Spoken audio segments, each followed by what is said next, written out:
जय बोलो देवादिदेव खदरार श्री भगवान महावीर स्वामी की जय जय जय। अहिंसा परमो धर्म की जय जय जय। परम पूज आचार्य गुरुवर श्री विद्यासागर जी जय जय जय। बोले परम पूज मुनि श्री प्रमाण सागर जी महाराज की, मुनि श्री निर्वेक सागर संधान सागर जी महाराज की नमोस्तु गुरुवर। हर मनुष्य अपने जीवन में सब कुछ अच्छा चाहता है कि नहीं? लेकिन अच्छा चाहना और अच्छा होना दोनों में बड़ा फर्क है। हम अच्छा चाहते तो हैं लेकिन अच्छा होता नहीं। हम चाहते हैं कि हम न केवल अच्छा चाहें अपितु अच्छा होए भी। अच्छा चाहने वालों के साथ जैसा हम चाहते हैं वैसा होते रहे, उसी पर चर्चा विगत दिनों से चल रही है। हम चाहते अच्छा दिखूं, अच्छा कहलाऊं, अच्छा पाऊं और अच्छे से रहूं। ये एक पक्ष है। और मैं चाहता हूं ये सब हो तो तभी संभव है जब मैं अच्छा देखूं, अच्छा बोलूं, अच्छा करूं और अच्छा बनूं। पहले की दो बातें आप सबके मध्य हो गई। आज तीसरे क्रम में अच्छा पाऊं और अच्छा करूं की चर्चा आप सबके बीच की जानी है। हर कोई चाहता है मैं बहुत कुछ अच्छा पाऊं। चाहते हो कि नहीं चाहते हो? और आप लोग तो इस धरती पर इतने भाग्यशाली हो कि आपने जो चाहा है वह सब आपके पास है। आपने उसे पाया भी है। पाया है कि नहीं पाया? अपने जीवन में थोड़ा अंदर उतर कर देखो, अपने जीवन को निकटता से निहार कर देखिए। आप पाएंगे मैंने इस जीवन में बहुत कुछ अच्छा पाया है। पाया है कि नहीं? बोलो क्या क्या पाया है? थोड़ा एक बार नोट करें।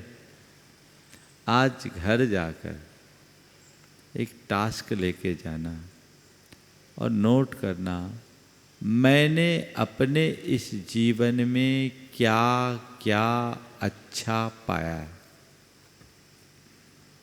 शुरू करूं? हाँ, क्या पाया? सबसे पहले तो हमने जन्म पाया। जन्म पाया कि नहीं? अगर भाग्यहीन होते तो हमें पेट से ही परलोक पहुंचा दिया गया होता। दुनिया में बहुत सारे ऐसे अभागे हैं जो बेचारे पेट से ही परलोक पहुंच जाते हैं। लेकिन हम इस अर्थ में बड़े भाग्यशाली हैं कि हमने जन्म पाया। पाया? जन्म ही नहीं पाया।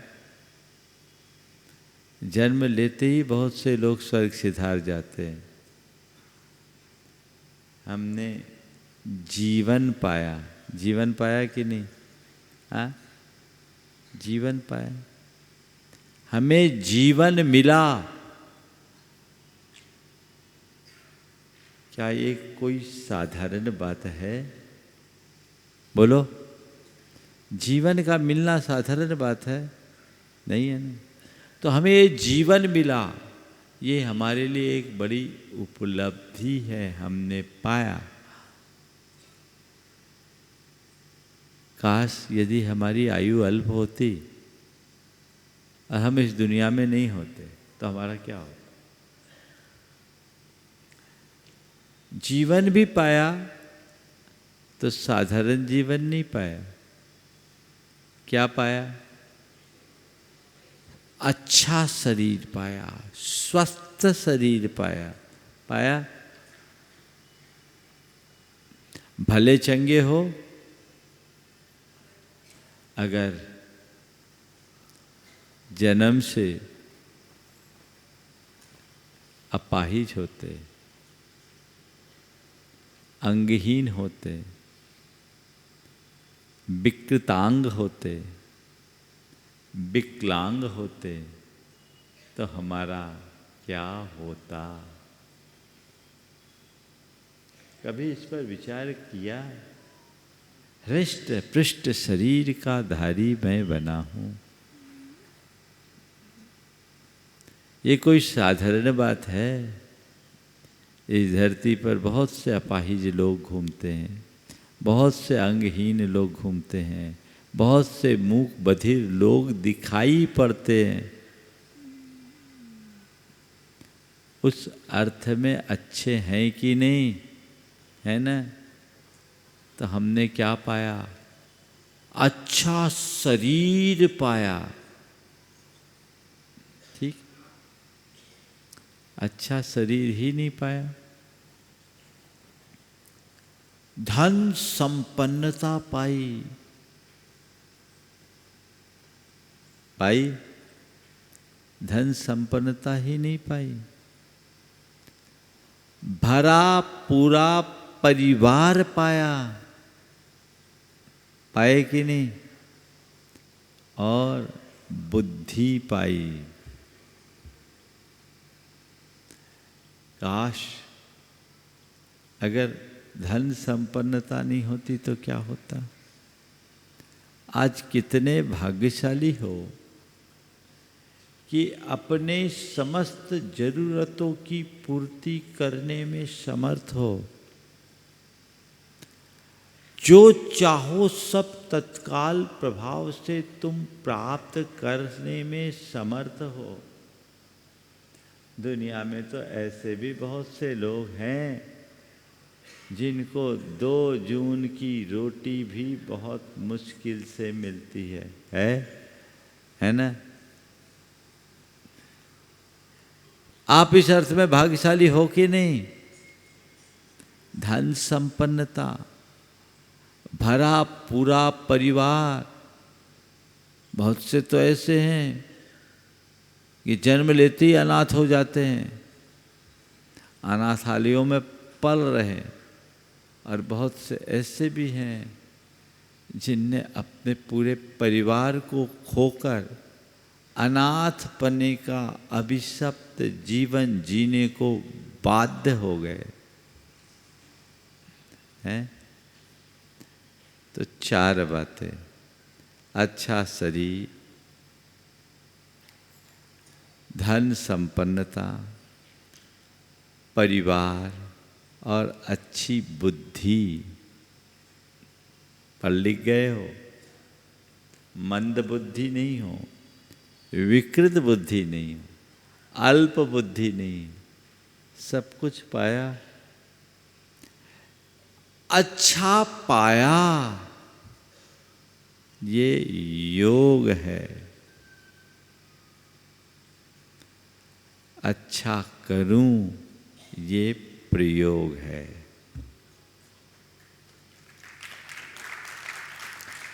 योग तो मिला, प्रयोग क्या है? बोलो, क्या प्रयोग? ये जीवन मिला,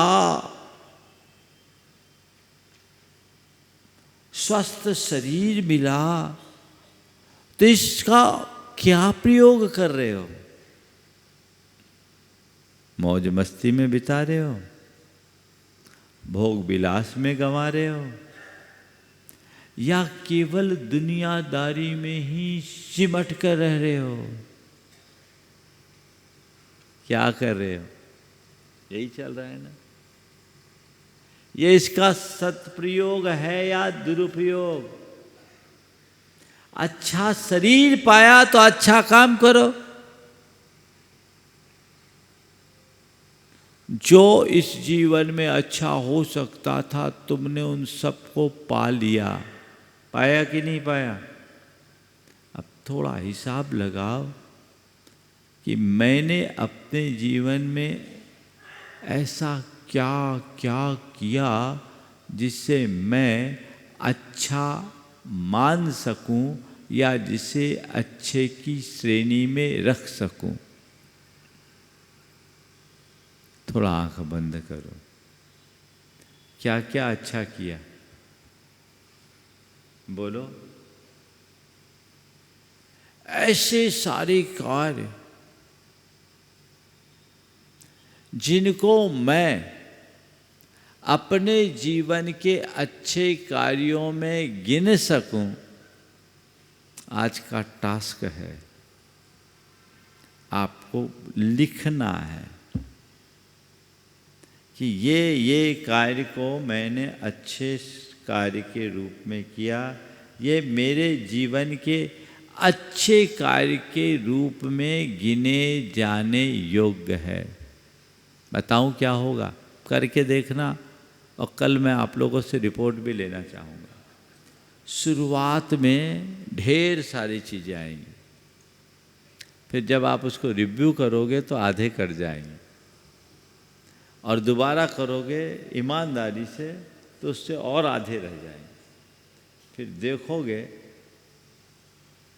तो 50 बरस के जीवन में 50 काम भी मुश्किल से निकलेंगे। सब डिफ़ॉल्टर है,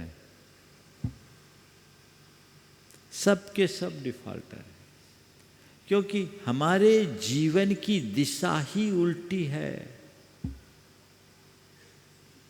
सबसे पहले अच्छा कार्य किसे कहेंगे? आप लोगों से जब होता है ना, कोई अपने बच्चे को लेके आते हैं, नया एंटरप्रेन्योर होता है, नया बिजनेस से शुरू करता है, महाराज जी बहुत अच्छा कर रहा है। क्या कर रहा है? अच्छा व्यापार कर रहा है। व्यापार में दक्ष हो गया, अच्छा कर रहा है। कारोबार में दक्ष हो गया, अच्छा कर रहा है। कोई समाज के क्षेत्र में आगे बढ़ गया, नाम कर लिया, अच्छा कर रहा है। पॉलिटिक्स में आगे बढ़ गया, अच्छा कर रहा है। अरे भैया ये कितना अच्छा! ये यथार्थ में अच्छा है कि तुमने इन्हें अच्छा मान रखा है। विचार केवल इतना करना है, क्या यह यथार्थ में अच्छा है? जब तटस्थ भाव से आप समीक्षा करोगे तो आप खुद ही कहोगे नहीं, ये तो सब दुनियादारी है। अच्छा क्या है? जो स्व पर के हित का काम हो उसे ही अच्छा कहा जा सकता है। निज हित यानी अपनी आत्मा का हित, और परहित यानी पर प्राणी का कल्याण जिसमें हो, हित जिसमें हो। तो स्वपर कल्याणकारी कार्य को ही हम अच्छे कार्य के रूप में गिन सकते हैं। तो हमें ये देखना है कि मैंने अपने जीवन में क्या अच्छा किया। मैं तो मान लेता हूँ आपने आज तक जो कुछ भी किया सब अच्छा किया। मान लो? क्यों नहीं मानूं? मान लूँ ना? आपने जो कुछ किया अच्छा किया। ऐसे ही हम लोग तो जब मामला निपटाना होता है तो यही कहते जो हुआ अच्छा हुआ, चलो आगे का काम करो। तो मैं भी निपटा लेता हूँ, जो हुआ अच्छा हुआ। आपने अब तक जो किया सो अच्छा किया। अब क्या करना है? अब और अच्छा करना है। ठीक है ना? बुरा क्यों कहो? अच्छा ही कर रहे, अब और अच्छा करना है। अच्छा शरीर पाकर अच्छा करना है। तो क्या करो? इस शरीर से अच्छा करना है तो दो ही काम अच्छा है। पर के लिए सेवा, निज के लिए तप। इस शरीर से आप करना चाहो तो क्या करो? सेवा करो और तप करो। सबल शरीर मिला है तो सेवा परोपकार में लगो। सक्षम शरीर के धारी होकर के भी जो दूसरों की सेवा में आगे नहीं बढ़ता, उसके सबल होने का कोई अर्थ ही नहीं है। आज के इस बढ़ती हुई उपभोक्तावादी सोच ने सेवा भाव को समाप्त सा कर दिया है, क्योंकि हमारा मन दिनों दिन संवेदनहीन होता जा रहा है और बढ़ती हुई संवेदनहीनता ने हमें पूरी तरह से आत्म केंद्रित कर दिया, जिसके कारण प्रेम परस्परता जैसे मूल्य तिरोहित हो गए। और जब ऐसी स्थिति होगी तो सेवा परोपकार आएगा कहाँ? पहले लोग बाहर और लोगों की सेवा करते थे, अब तो अपनों की भी सेवा नहीं होती। होती है क्या? थोड़ा सा देखिए कितना अंतर हो गया। पहले अगर किसी को खांसी आती थी तो बाजू में बैठने वाला कोई भी हो उसकी पीठ सहलाता था, फट से पीठ सहलाता था। आज कोई खांस रहा है तो बाजू वाला अपना मोबाइल चटका रहा है, कोई मतलब नहीं। ज़्यादा खांसने से डिस्टरबेंस हुआ तो एक बार देखेगा, खांसी आ रही है, दवाई ले लो, फिर लग जाएगा। यही है ना? बोलो। ऐसा करके मनुष्य अब मनुष्य भी नहीं रह पा रहा है। सबसे दुर्भाग्यपूर्ण बात ये है। अंदर में भाव जगाइए सेवा का। ये जीवन मिला है, इस जीवन को हम यदि सही दिशा में नियोजित नहीं कर पाए तो हमसे बड़ा अभागा और कोई नहीं है।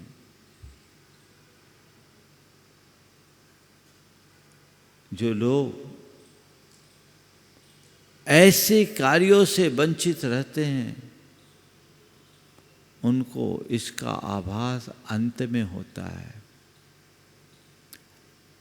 एक सज्जन ने एक दिन अपनी व्यथा कथा कहते हुए मुझसे कहा, बहुत भरे आंखों से कहा, महाराज मेरे 3 बच्चे, तीनों मुझसे दूर, पत्नी चले गई, अकेले रहे और पार्किंसन की बीमारी, संपत्ति अकूत, उच्च अधिकारी थे, पर तीनों बच्चों में एक भी पास नहीं, 2 अमेरिका में और 1 पूना में, खुद अकेले, पत्नी भी नहीं, नौकर पास में जो उनकी पूरी व्यवस्था करता है। मुझसे आके बोले, महाराज मैं अपनी करनी का फल भोग रहा हूं, मैंने अपने माँ बाप की सेवा नहीं की, आज कोई मेरी सेवा करने को तैयार नहीं। मैंने माँ बाप की सेवा नहीं की, आज कोई मेरे साथ नहीं है, सबके अपने अपने रोने। महाराज आपके प्रवचनों से मोटिवेट होकर मैंने अपने आप को स्थिर कर लिया और मैं इसे अपने करनी का फल मानकर स्वीकार कर रहा हूँ। और आप अक्सर कहते हैं हमें कर्म काटना है, कर्म भोगना नहीं, तो मैं कर्म काट रहा हूँ, अपने ही किए को काट रहा हूँ। काश आप जैसे सद्गुरु का उपदेश मुझे पहले मिल गया होता तो मैंने अपना जीवन संभाल लिया होता, मेरा अनुकरण मेरे बच्चे भी करते। ऐसा बहुतों के साथ होता होगा।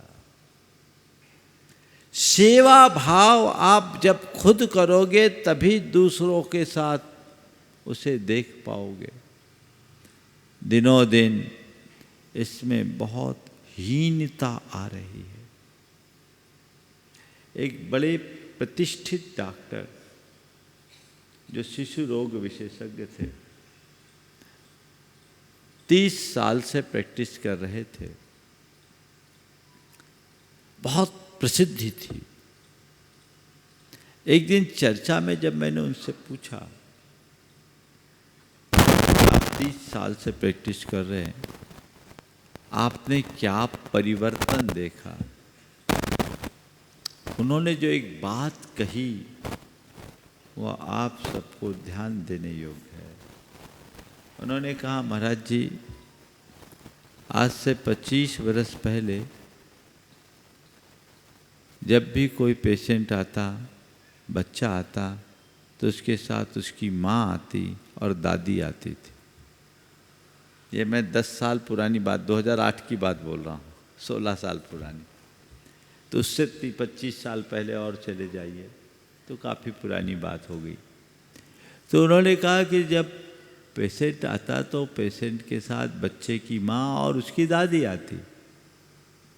बच्चा रोता, व्याकुल होता, माँ घबराती तो उसकी सास कहती, बेटा चिंता मत कर, मैं हूँ ना, सब ठीक हो जाएगा, संभाल लूँगी। बेटे चिंता मत कर, मैं हूँ, सब संभाल लूँगी। महाराज समय बदला, 25 साल बाद अब बच्चे के साथ उसकी माँ और उसके पिता आते हैं, और जब माँ घबराती है तो पिता कहता है, घबराओ मत, टॉप का डॉक्टर है, अच्छा इलाज हो रहा है, सब ठीक हो जाएगा। टॉप का डॉक्टर है, अच्छा इलाज हो रहा है, सब ठीक हो जाएगा। महाराज जी, अंतर ये है कि पहले जो बच्चा 3 दिन में स्वस्थ होता था, अब उस बच्चे को 10 दिन लग जाते हैं। पहले जो बच्चा 3 दिन में स्वस्थ हो जाता था, अब उस बच्चे को 10 दिन लग जाते हैं। क्यों? पहले सेवा थी, प्रेम था, अब केवल फॉर्मेलिटी रह गई। तो कैसे जीवन को गति मिलेगी?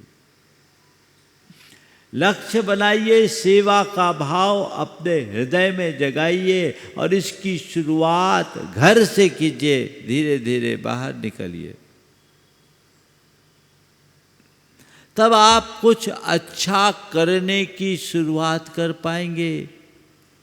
आज मैं ऐसे अनेक लोगों को जानता हूँ जिनको सुबह कुत्तों को घुमाने का वक्त है, पर अपने बीमार माँ बाप को अस्पताल ले जाने का वक्त नहीं। कुत्तों को घुमाने का वक्त है, पर बीमार माँ बाप को अस्पताल ले जाने का वक्त नहीं। मुझे तो दिखता है कुत्तों को बाप से ज़्यादा प्यार करते हैं और माँ बाप को कुत्तों से ज़्यादा दुर्व्यवहार करते हैं। कैसे होगा जीवन? कहाँ जा रहे हैं? ये पढ़े लिखे लोगों की सोच है। ये प्रवृत्ति बदलनी चाहिए। सेवा का भाव अपने हृदय में जगाइए और इसे घर परिवार से शुरू कर सर्व समाज तक फैलाइए। दूसरा है तप। ये शरीर भोगों में रमाने के लिए नहीं मिला,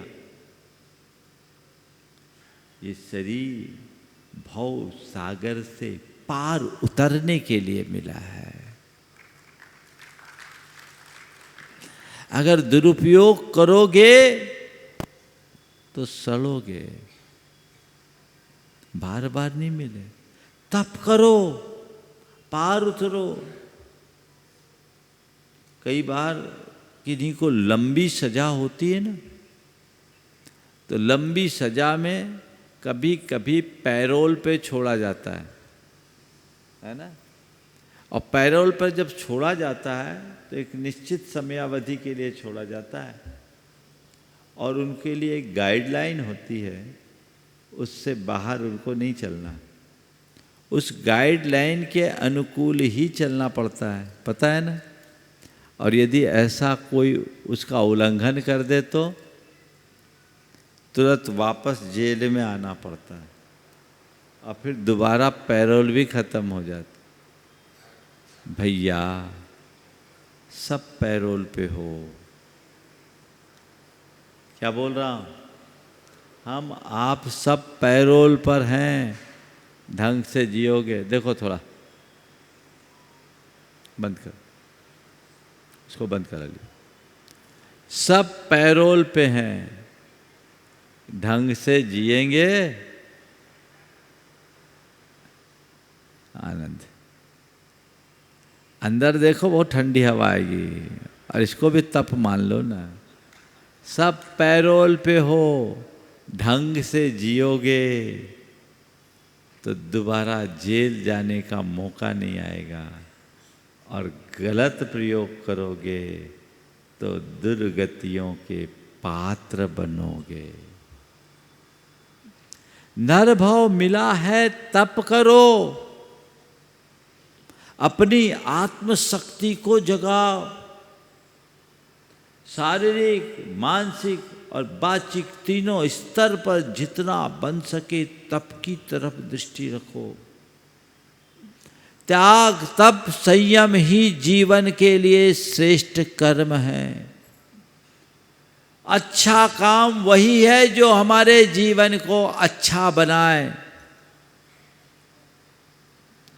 इसलिए अच्छा करने के लिए उत्साहित होइए।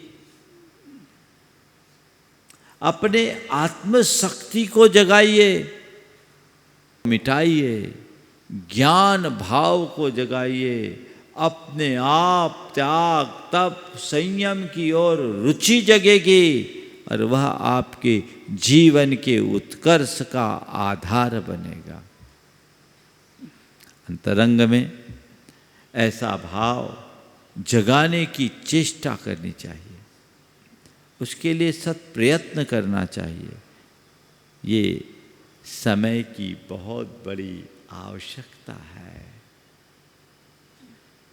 आप तप करना चाहेंगे? महाराज तप के नाम से ही हमारे कंठ सूखने लगे। ये मनुष्य जीवन जिसके लिए मिला है उस पर दृष्टि रखो। अगर आपने दुरुपयोग किया तो सत्यानाश है। हमने अपने कितने भाव बिगाड़ दिए पता नहीं। ये भाव ना बिगड़े, ये सावधानी रखो। अपने आप के प्रति ईमानदार बनिए। अपने जीवन को संवारने के लिए संकल्पित होइए, जिससे जीवन को बेहतर बनाया जा सके। अच्छा करना है, इसको केवल भोगों में मत लगाइए। एक दिन ये सब नष्ट भ्रष्ट हो जाएगा। तो अच्छा शरीर पाया, क्या करना है? सेवा और तप। गांठ बांध लो, जितना बने मुझे तपना है। तपस्या के बिना खुद को निखार पाना असंभव। दूसरे क्रम में संपत्ति पाई। क्या पाया? संपत्ति पाई। तो संपत्ति पाई, आप भाग्यशाली हो, आपके पास किसी वस्तु का अभाव नहीं है, सर्व संपन्नता है ना? तो संपन्नता है तो उदारता भी होनी चाहिए। क्या है? संपन्नता है तो उदारता होनी चाहिए। संपत्ति पाए हो तो सुरा सुंदरी में बहाना उसका दुरुपयोग है। संचित करके रखना भी उसका दुरुपयोग है। उसका सदुपयोग क्या है? दान और परमार्थ के कार्य में नियोजित करना ही उसका सत्प्रयोग है। तुम्हारे पास धन है, संपत्ति है, जितना आवश्यक है उसका उपभोग करो और जो बचे हैं उसका उपयोग करो। बस उपभोग और उपयोग, यही है समुचित प्रयोग।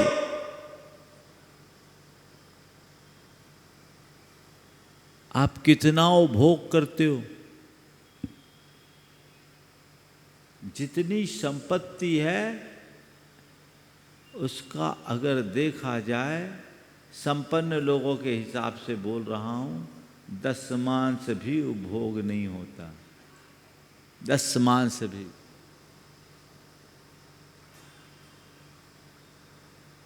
बाकी क्या है? केवल संचय संग्रह। उपयोग तो बहुत कम ही करते हैं। एक बार एक भाई ने कहा, महाराज 50 करोड़ वाला हो चाहे 500 करोड़ वाला, स्टेटस बराबर है। 50 करोड़ वाला भी वही WBM में घूमेगा और 500 करोड़ वाला भी उसी कार में घूमेगा। वो भी उसी बिजनेस क्लास में सफ़र करेगा, वो भी उसी बिजनेस क्लास में जाएगा, वो भी उसी बिजनेस क्लास के सूट में रहेगा, वो भी वैसी बिजनेस क्लास के सूट में रहेगा, वो भी वही ब्रांडेड कपड़ा पहनेगा जो 500 करोड़ वाला और 5000 करोड़ वाला पकड़ता है। कोई अंतर नहीं है। एक लिमिट के बाद पैसे का कोई उपयोग नहीं होता। अंतर क्या है? केवल मन की संतुष्टि। मेरे पास 50 करोड़ है तो मेरे पास 500 करोड़ है तो मेरे पास 5000 करोड़ है। अरे भैया, 50 हो, 500 हो या 5000, अंत क्या है? केवल राख। सब कुछ होगा खाक। क्या लगे? किसमें लगे हो? उपयोग करो, उपभोग करो, उपयोग करो। जितना जरूरत है उतना उपयोग करो, और जरूरत पूरी हो जाए तो जरूरतमंदों के लिए उपयोग करो। यही तो दृष्टिकोण है। संचित करके रखना कोई बड़ी बात नहीं है। ये सत्प्रयोग नहीं है, दुरुपयोग है। और तुम जोड़ जोड़ के एक दिन छोड़ के जाओगे। कोई लेके जा पाया? आज तक कोई नहीं ले जा पाया। जब कोई नहीं ले जा सका तो तुम कैसे ले जाओगे? इसलिए क्या करो? दान करो, सपर के कल्याण में लगाओ। वही सच्चा प्रयोग है। तुम्हारे दिए जोड़े हुए धन को छोड़कर जाओगे तो हो सकता है तुम्हारे पीछे की पीढ़ियां उस संपत्ति के पीछे लड़ मरे। और बहुत से लड़ मर रहे हैं, मैं जानता हूं, लड़ मर रहे हैं। एक बार एक ने तो कहा, अच्छा होता हमारे माँ बाप पैसा छोड़ के नहीं गए होते, हम गरीब के बेटे होते, कम से कम झगड़ा तो नहीं होता। लेकिन उनने कमा के छोड़ा और उनकी पीढ़ियां आज लड़ मर रही है, कुछ नहीं है। और कई ऐसे होते हैं कि अगर माँ बाप अपनी संतान के लिए ज़्यादा संपत्ति छोड़ देते तो आने वाली पीढ़ियां आलसी हो जाती। मैं ऐसे बहुत तख्त तोड़ों को जानता हूँ। तख्ता तोड़, जो तख्ता तोड़ किसको बोलते हैं समझ गए? जो पूरी ज़िंदगी तख्ते पे बिताई हैं और कुछ कमाई धमाई नहीं किया, अपने बुजुर्गों की संपत्ति को बेचा और आराम से ऐसे ज़िंदगी कमाए। हो सकता है 2-4 ऐसे महानुभाव आपके बीच भी हों, कह नहीं सकते। तख्ता तोड़ अकर्मण्य बन जाते हैं। इसलिए आप चाहते हो कि मेरी आने वाली पीढ़ियां ऐसी तख्ता तोड़ बने, तो छोड़ के जाओ। उनको उद्यमी बनाना है, उनको उत्साही बनाना है, उनको कर्मठ बनाना है और उनको अंदर से स्ट्रांग बनाना है, तो उनको केवल एक आधार दो, ज़्यादा आलंबन मत दो। वो खुद उससे आगे बढ़ेंगे और अपनी काबिलियत को साबित करेंगे। ये प्रयोग है। मैं तो आपसे कहता हूँ खुद से देखो, माँ बाप ने जो छोड़ा उससे आगे बढ़ाए कि नहीं बढ़ाए? बढ़ाए ना, तो अपनी काबिलियत से बढ़ाए। तो तुम्हारी संतान में भी काबिलियत होगी तो बढ़ा देगी, और कर्महीन होगी तो सब मिटा देगी, तो चिंता क्या। धन पाया है तो केवल संग्रह की तरफ दृष्टि मत करो, उसका विनियोग करो, दान करो, इसमें कल्याण है। तो अब अच्छा पाया तो हूँ, अच्छा कर कितना रहा हूँ? जिस अनुपात से पाया हूँ उस अनुपात से कर पा रहा हूँ या नहीं? मुझे बात पूरी करना, केवल संकेतों में आज बात करूँगा, क्योंकि देख रहा हूँ 10 मिनट मात्र बचे, और नहीं तो फिर आज की बात को कल खींचना पड़ेगा। पर मुझे और भी बातें करनी है, इसलिए मैं आज अच्छा पाना और अच्छा करना, मुझे तो लगता है समझदार बच्चों को बार बार बोलना नहीं पड़ता, वो एक इशारे में समझ जाता है। इंदौर वाले में भी मुझे कुछ ऐसे ही लक्षण दिख रहे हैं, है ना। और एक बात और मैंने महसूस किया, बाकी प्रवचनों में आप लोगों को बड़ा आनंद आता है, पर जिस दिन दान के बारे में बोलता हूँ ना, तो आपको लगता है महाराज कब समेट ले तो अच्छा है, ये निचोड़ न ले, है ना। एक ने तो एक दिन कह ही दिया, बोले महाराज आपकी सब प्रवचन में बड़ा अच्छा लगता है, लेकिन जिस दिन आप दान के बारे में बोलने लगते हो ना, तो हलचल होती है और लगता कब समिट जाए और मैं निकलूं। हाँ, तो क्या कह रहा हूं, संपत्ति पाई है तो उसका सद्व्यय कीजिए, अपने लिए कम, औरों के लिए अधिक खर्च कीजिए। संग्रह नहीं, अनुग्रह का भाव रखो। संग्रह तुम्हें कंजूस का नाम देगा और अनुग्रह से तुम उदार कहलाओगे। मैं आपसे पूछना चाहता हूं, आप एक पैसे वाले हो, क्या कहलाना चाहते हो? आपको एक कंजूस व्यक्ति का नाम मिले या एक उदार व्यक्ति की पहचान मिले? क्या चाहते हो बोलो? लोग तुम्हें कंजूस कह के पुकारे या उदार? थोड़ा जोर से तो बोलो। हाँ, किसको उदार कहोगे? जो पैसा जोड़ेगा उसको या पैसा छोड़ेगा उसको? हाँ, तुम लोग करते क्या हो? महाराज हम लोग थोड़ा थोड़ा तो छोड़ते। मैं आपको एक को भी कंजूस नहीं कहता, मैं तो कह देता हूँ इंदौर की समाज बड़ी उदार समाज है।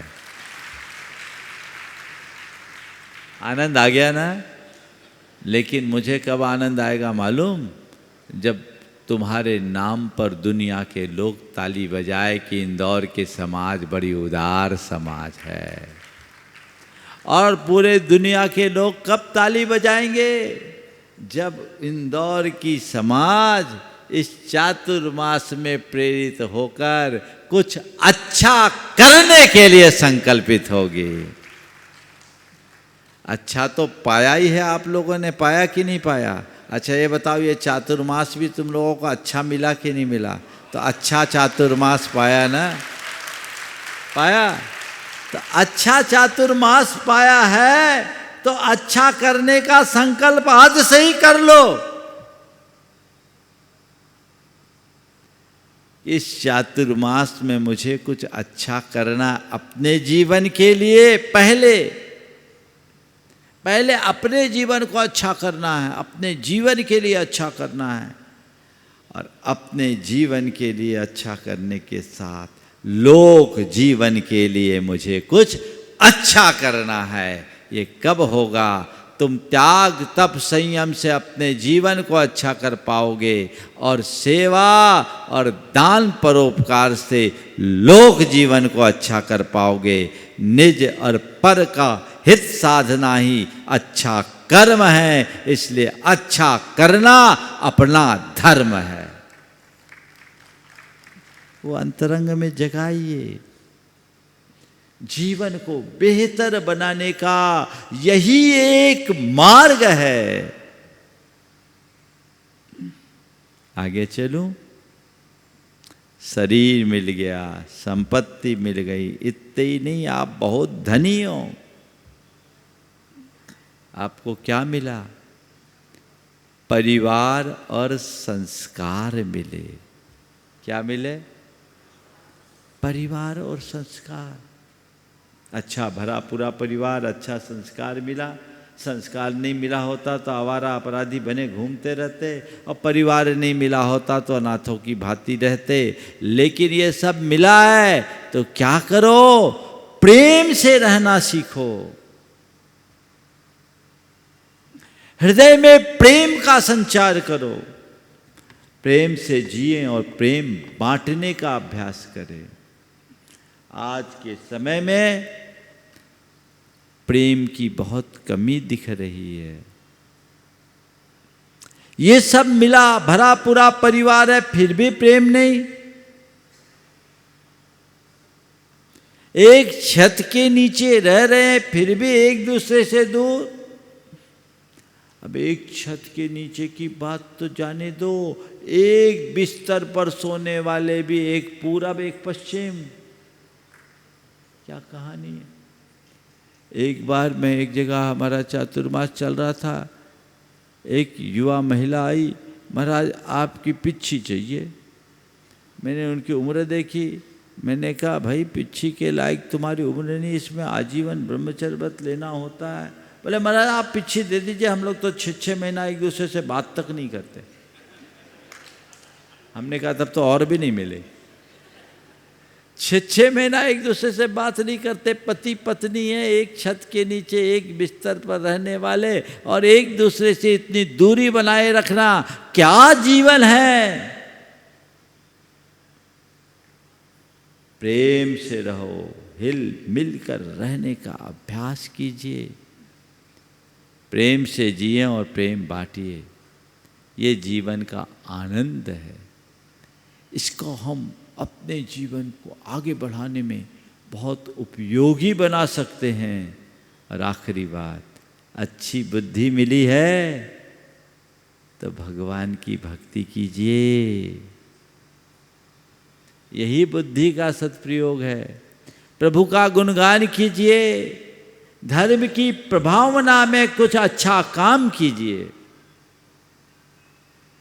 आप लोग अपनी बुद्धि चलाते व्हाट्सएप में नेगेटिविटी फैलाने की, सोशल मीडिया में उल्टी सीधी बातें फैलाने की।